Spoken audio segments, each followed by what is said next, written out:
السلام عليكم ورحمة الله وبركاته. أعوذ بالله من الشيطان الرجيم.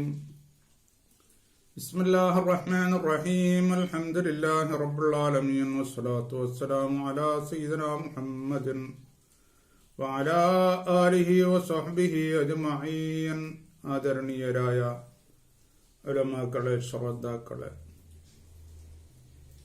ഫുഡിനെ പറ്റിയുള്ള ചുരുക്കത്തിലുള്ള ക്ലാസ്സുകൾ കഴിഞ്ഞു. കാരണം ഈ 10 മിനിറ്റിൽ ഒതുങ്ങുന്ന ക്ലാസ് കൊണ്ട് നമുക്ക് വിഷയങ്ങൾ നന്നായിട്ട് അവതരിപ്പിക്കാൻ പറ്റുന്നില്ല എന്നുള്ളത് നിങ്ങൾക്ക് തന്നെ അറിയാം. എങ്കിലും വളരെ ചുരുക്കിയിട്ടാണ് പറയുന്നത് നന്നായി കേൾക്കുകയും അത് ശ്രദ്ധിക്കുകയും അത് ജീവിതത്തിൽ പകർത്തുകയും ചെയ്യുമെന്ന് വിശ്വസിക്കുന്നു. അതേപോലെ തന്നെ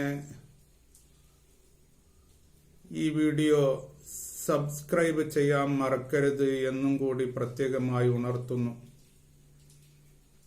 ഇന്നത്തെ വിഷയം ശുദ്ധിയെപ്പറ്റിയാണ്.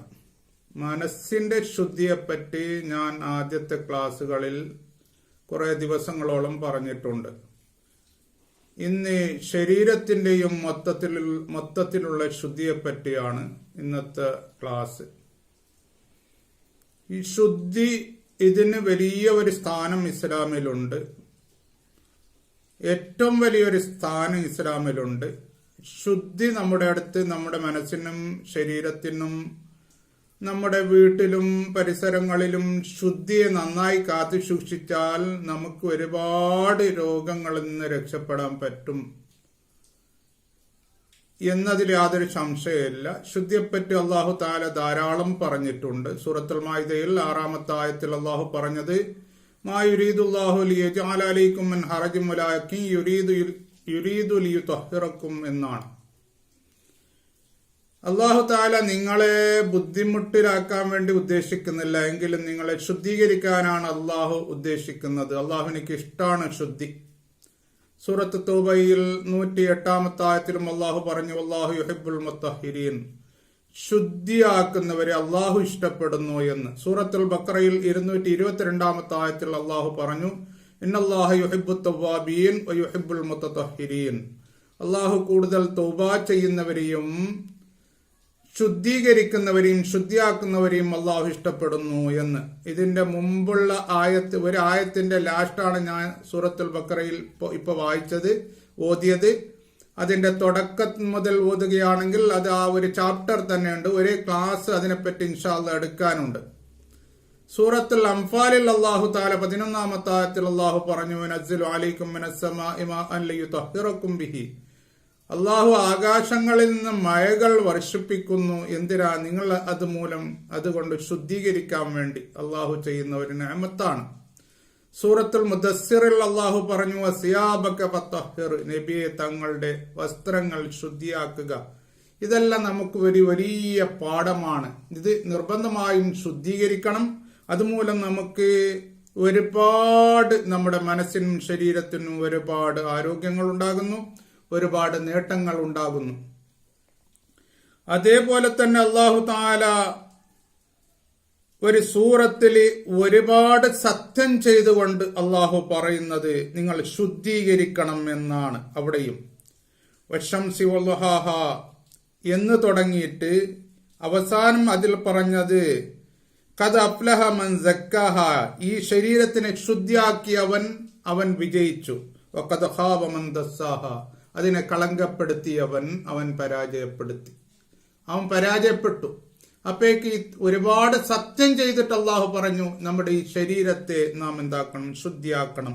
ഇതിലൊക്കെ വലിയൊരു പാഠമുണ്ട്. മുസ്ലിം റളിയല്ലാഹു അൻഹു റിപ്പോർട്ട് ചെയ്ത ഹദീസിൽ കാണുന്നു അന്നൻ നബിയ സല്ലല്ലാഹു അലൈഹി വസല്ലം ഖാല അത്തഹൂറു ശത്റുൽ ഈമാൻ, ശുദ്ധി ഈമാനിന്റെ പകുതിയാണ് എന്ന് നബി സല്ലല്ലാഹു അലൈഹി വസല്ലമ തങ്ങൾ പറഞ്ഞു. അതിലെല്ലാം വലിയ പാഠങ്ങളുണ്ട്. പകുതി എന്നാണ് പറഞ്ഞത്. തബ്റാനി റളിയല്ലാഹു അൻഹു റിപ്പോർട്ട് ചെയ്ത ഹദീസിൽ കാണുന്നുണ്ട് ഖാല തഹിറു ഹാദിഹിൽ അജ്സാം തഹറക്കുമുല്ലാഹ്, ഈ ശരീരത്തെ നിങ്ങൾ ശുദ്ധീകരിക്കണം, അല്ലാഹു തആല എല്ലാ നിലക്കും നിങ്ങളെ ശുദ്ധീകരിക്കുന്നതാണ് എന്ന്. ഇത് വ്യക്തിപരമായിട്ട് പറഞ്ഞതാണ്.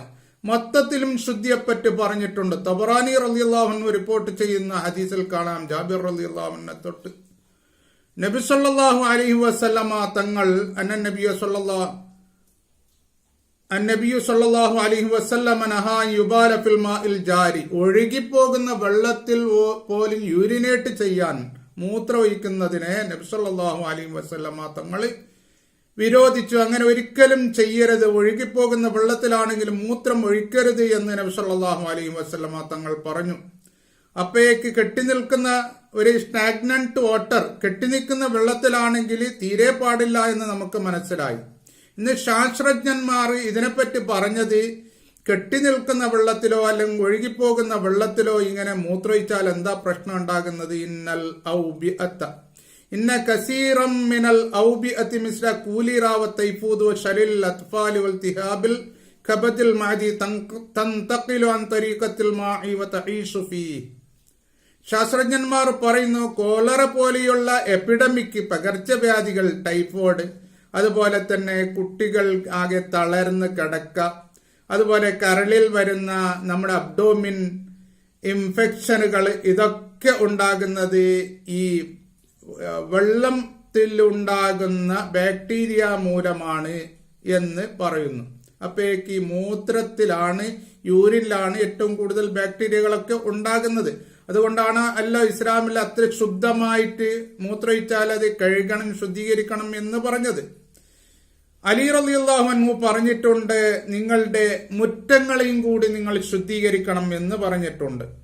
നബി സല്ലല്ലാഹു അലൈഹി വസല്ലമ തങ്ങളുടെ തിർമിദിയിൽ ഒരു ഹദീസ് കാണുന്നുണ്ട്, ഫനളിഫു അഫ്നിയത്തക്കും എന്ന് ഹദീസ് കാണുന്നുണ്ട്. നബി സല്ലല്ലാഹു അലൈഹി വസല്ലമ തങ്ങൾ പറയുന്നു, നിങ്ങളുടെ മുറ്റങ്ങളെയും കൂടി ശുദ്ധീകരിക്കണം. അപ്പോഴേക്ക് ചുരുക്കത്തില് നമ്മുടെ മനസ്സിനെ ശുദ്ധിയാക്കണം എന്ന് ഞാൻ ആദ്യം ക്ലാസ് എടുത്തു. അത് ലോകത്തിൽ എല്ലാവർക്കും അറിയുന്നതാണ്. നമ്മുടെ ശരീരങ്ങളെയും നല്ല ശുദ്ധമായി സൂക്ഷിക്കണം. നമ്മുടെ വസ്ത്രങ്ങളെയും, അതേപോലെ തന്നെ നമ്മുടെ റൂമുകൾ, ബെഡുകൾ, പുതപ്പുകൾ, വിരിപ്പുകൾ, അതുപോലെ തന്നെ നമ്മുടെ വീടുകൾ, വീട്ടിന്റെ പരിസരങ്ങൾ എല്ലാം വളരെ നന്നായി ശുദ്ധിയോടെ കാത്തു സൂക്ഷിക്കാൻ വേണ്ടിയാണ് പരിശുദ്ധ ഇസ്ലാം നമ്മെല്ലാവരോടും പറയുന്നത്.